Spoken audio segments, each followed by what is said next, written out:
के ही टिकट पर चुनाव भी लड़ेंगे। एक टेक्निकल कारण के चलते मैं फॉर्मली पार्टी इसलिए ज्वाइन नहीं कर सकता क्योंकि मैं एक निर्दलीय विधायक हूं। If I join a party I may not continue as an MLA. मेरी पार्टी के सीनियर लीडर से बात हुई, मेरे मतक्षेत्र के साथियों से बात हुई, अपने आप से बात हुई, राहुल जी से बात हुई, तो मुझे लगा कि मैं इस विचार के साथ हूं ना, ये सबसे प्रमुख बात है। कांग्रेस ने कन्हैया कुमार को पार्टी में शामिल करके और जिग्नेश को पार्टी के मंच पर बैठाकर ये बताया कि ये उसका एक बड़ा प्रयोग है और दोनों का कड़क अंदाज और तीखा वार सरकार पर भारी पड़ेगा।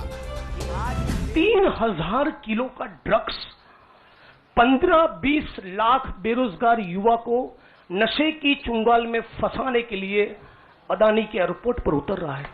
आज जब महंगाई और बेरोजगारी उसके चरम सीमा पर है, तब गुजरात और देश की बेरोजगार युवाओं को रोजगार देने के बजाय ये फांसीवादी ताकतें चाहती है कि रोजगार तो ना मिले, उनको नशे के हवाले में झोंक दिया जाए।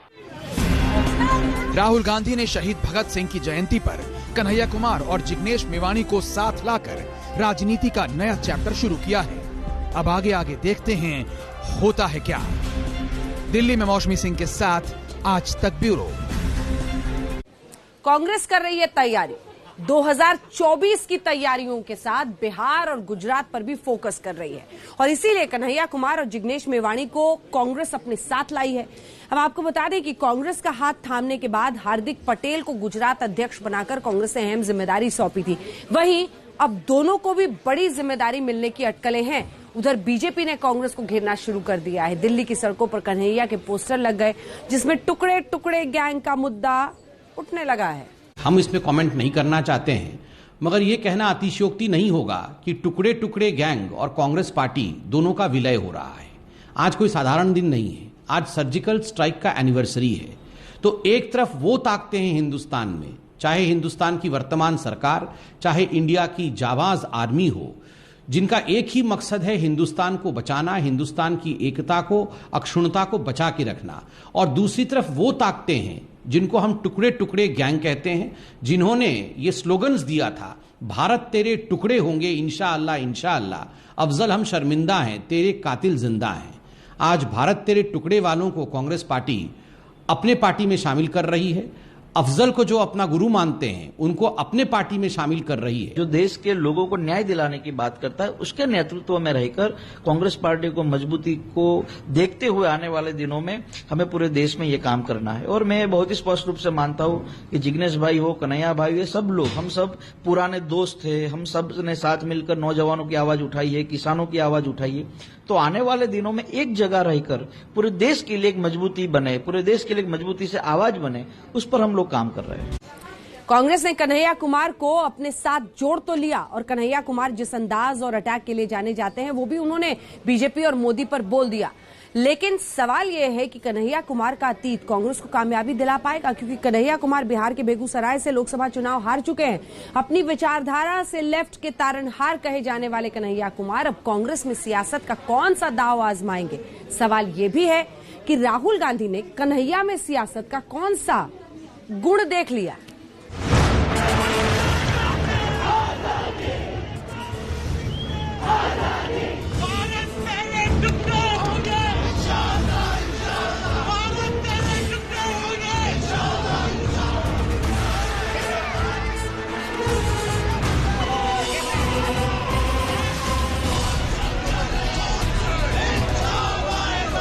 नौ फरवरी 2016 को जेएनयू परिसर में हुई देश विरोधी नारेबाजी के मामले में तत्कालीन जेएनयू स्टूडेंट्स यूनियन के अध्यक्ष कन्हैया कुमार को पूरे देश में एक जाना पहचाना नाम और चर्चित चेहरा बना दिया।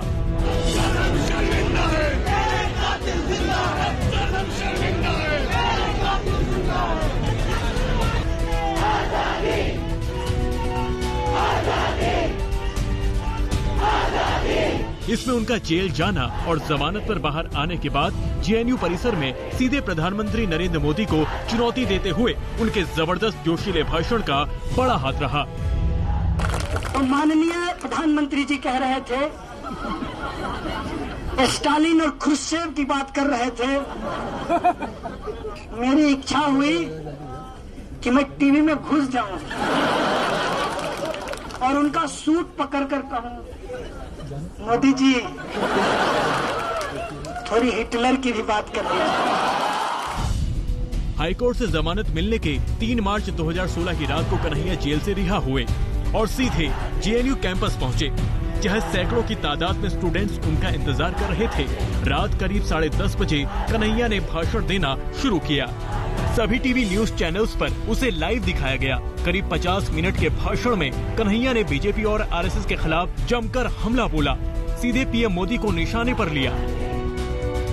मुझे कोई संपत्ति नहीं है किसी राजनीतिक पार्टी से, क्योंकि मेरी अपनी एक विचारधारा है। लेकिन जो लोग खड़ा हो रहे हैं उनको भी देशद्रोही कहा जा रहा है। सीताराम येचुरी को भी मेरे साथ देशद्रोह के केस में डाल दिया, राहुल गांधी को मेरे साथ देशद्रोह के केस में डाल दिया, डी राजा को देशद्रोह के केस में डाल दिया। कन्हैया के भाषण से साफ था कि वो स्टूडेंट्स पॉलिटिक्स से राष्ट्रीय राजनीति में एंट्री के लिए तैयार है। उन्होंने रूपकों के सहारे बहुजन आंदोलन और लेफ्ट की एकता की पैरोकारी की। और मैं जेल के अनुभव से कहना चाहता हूँ कि मुझे जेल में 2 बाउल मिला, एक का कलर कटोरी, एक का कलर ब्लू था और दूसरे का कलर लाल था। कटोरी को देखकर बार बार ये सोच रहा था कि मुझे डेस्टिनी पे तो कोई भरोसा नहीं है, भगवान को भी नहीं जानते हैं, लेकिन कुछ अच्छा इस देश में होने वाला है कि एक साथ लाल और ब्लू कटोरी है, एक प्लेट। अरविंद केजरीवाल जैसे नेताओं ने कन्हैया के भाषण की शान में कसीदे पढ़ने में देरी नहीं लगाई और वो वामपंथी रुझान वाले बुद्धिजीवियों के भी आंख का तारा बन गए। कन्हैया को इस रूप में पेश किया जाने लगा कि नरेंद्र मोदी से सीधे 2-2 हाथ करने में सक्षम एक युवा नेता मिल गया है, जो अपने भाषणों से लोगों में नया जोश भर देता है। उनमें एक ऐसे नेता का अक्स भी देखे जाने लगा जो बदहाल लेफ्ट के लिए तारणहार साबित होगा। कन्हैया तब मोदी विरोधी राजनीति के केंद्र बनकर उभरे थे। टीवी चैनल्स में उन्हें हाथों हाथ लिया जाने लगा।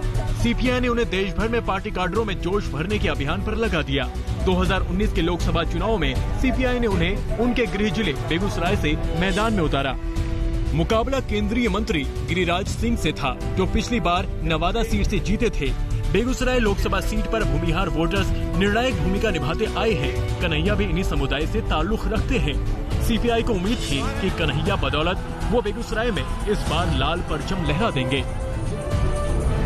हम मंदिर में गए गिरिराज जी, हम मंदिर में खड़ा होकर के नारा लगा रहे हैं, उन पे कोई मुकदमा नहीं हो रहा है। किसी को कहते हैं जिसकी लाठी उसकी भैंस, लेकिन देश भैंस नहीं है, देश देश है। और देश को जैसे ये चलाना चाहते हैं, इनको सीना ठोक के कहते हैं कि तुम्हारी ये गुंडागर्दी नहीं चलने देंगे। लेकिन जब नतीजे आए तो कन्हैया 1-2 लाख नहीं बल्कि 4 लाख से भी ज्यादा अंतर से चुनाव हार गए और जीत का सेहरा बंधा गिरिराज सिंह के सिर पर। सांत्वना पुरस्कार की तरह ये बात रही कि वो दूसरे नंबर पर रहे। हालांकि नतीजों से इस सितारे की चमक धुंधली जरूर पड़ी। सीपीआई में ना तो उनका चुनाव से पहले वाला रुतबा रहा और न ही राष्ट्रीय स्तर पर पहले जैसी चर्चा। कभी अंबेडकर और लेफ्ट मूवमेंट की एकता की पैरवी करने वाले कन्हैया कुमार आज लाल कटोरे को ही फेंक चुके हैं। वो भले ही अपने घर में पहले चुनावी इम्तिहान में पूरी तरह फेल हो गए, लेकिन कांग्रेस को उनमें उम्मीद की किरण दिख रही है। बिहार में अस्तित्व के संकट से जूझ रही कांग्रेस को कन्हैया में वहां अपना भविष्य दिख रहा है। आज तक ब्यूरो। कन्हैया कुमार का पॉलिटिकल करियर जेएनयू और जेल जाने से शुरू होता है। कन्हैया कुमार के साथ विवादों का पूरा लेखा जोखा है, चाहे वो जेएनयू में दिए गए भाषण हो या फिर राजनीति में आने के बाद के उनके बयान। अब हम आपको कन्हैया कुमार का पूरा बायोडेटा जरा दिखाते हैं, उनके परिवार से लेकर उनके विवादों की फहरिस्त तक।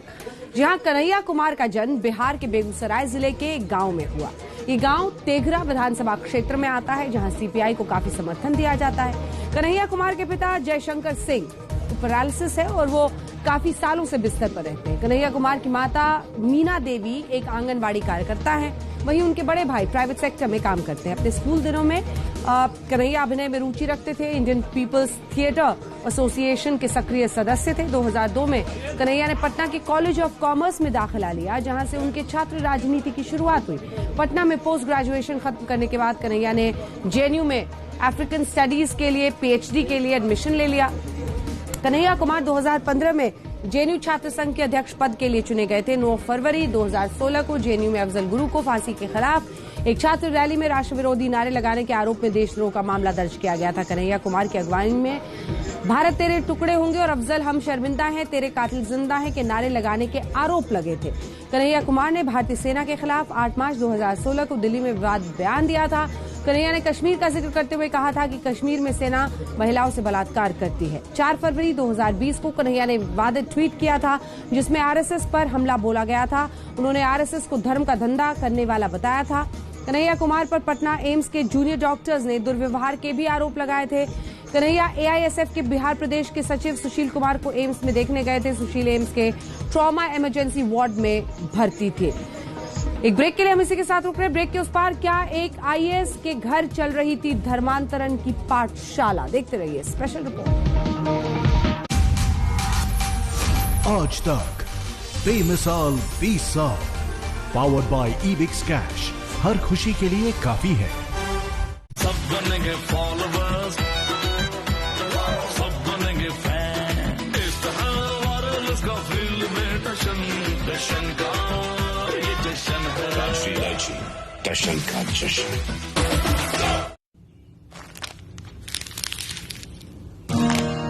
ये गया 30th मैरिज एनिवर्सरी का मौका, और ये गया बेटी का कन्यादान, और ये बूढ़े माता पिता का सहारा बनने का मौका।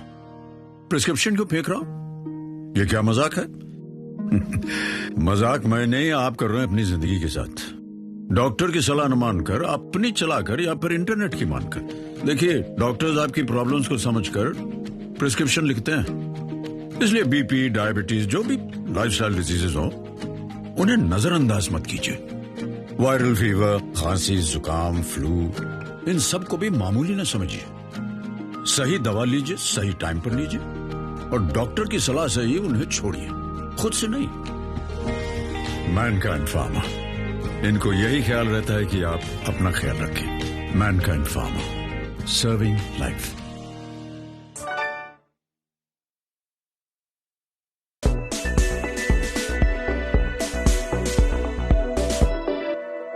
दिल्ली स्थित अखिल भारतीय आयुर्विज्ञान संस्था यानी कि एम्स ने पुरानी मानसिक बीमारी से पीड़ित मरीजों और उनकी देखभाल करने वालों के लिए 2 मोबाइल ऐप विकसित किए हैं।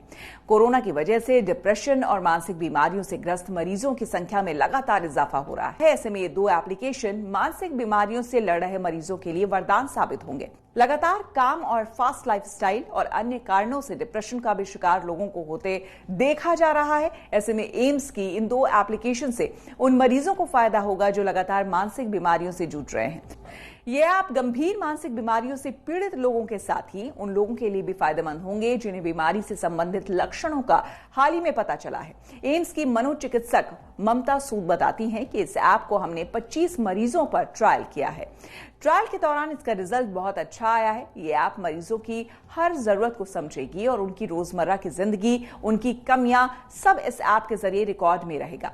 उन्होंने बताया कि इन 2 ऐप का नाम सक्षम और दिशा दिया गया है। सक्षम ऐप उन लोगों के लिए है जो पुरानी मानसिक बीमारी से पीड़ित हैं, जबकि दिशा ऐप उन लोगों को लाभान्वित करेगा जो इस तरह के लक्षणों के एपिसोड से पहली बार गुजर रहे हैं। दोनों ऐप को Indraprastha institute of technology Delhi और यूनिवर्सिटी ऑफ वारविक ब्रिटेन के कंप्यूटर विज्ञान विभागों के सहयोग से विकसित किया गया है। इस परियोजना को ब्रिटेन के national institute of health research द्वारा वित्त पोषित किया गया है। यह एप्लीकेशन अगले साल जनवरी से आम लोगों के लिए भी उपलब्ध हो जाएगा। यह ऐप मरीजों की दवाओं और अन्य जरूरतों के लिए देखभाल करने वालों को रिमाइंडर भी भेजेगा। एम्स की कोशिश है कि इन एप्लीकेशन का फायदा वो लोग भी उठा पाएं जो आमतौर पर मनोचिकित्सक के पास जाने से डरते हैं कि कहीं उनकी बीमारी सार्वजनिक ना हो जाए। जब गरीब परिवार का लड़का अपने दम पर कुछ बनता है तो लोग उससे इंस्पायर होते हैं। ऐसी ही इंस्पायरिंग कहानी है एक क्रिकेटर की, जिनके पिता कभी टेम्पो चलाते थे और वो खुद मामा की स्टेशनरी की दुकान पर काम करते थे। हम बात कर रहे हैं राजस्थान रॉयल्स के तेज गेंदबाज चेतन सकारिया की।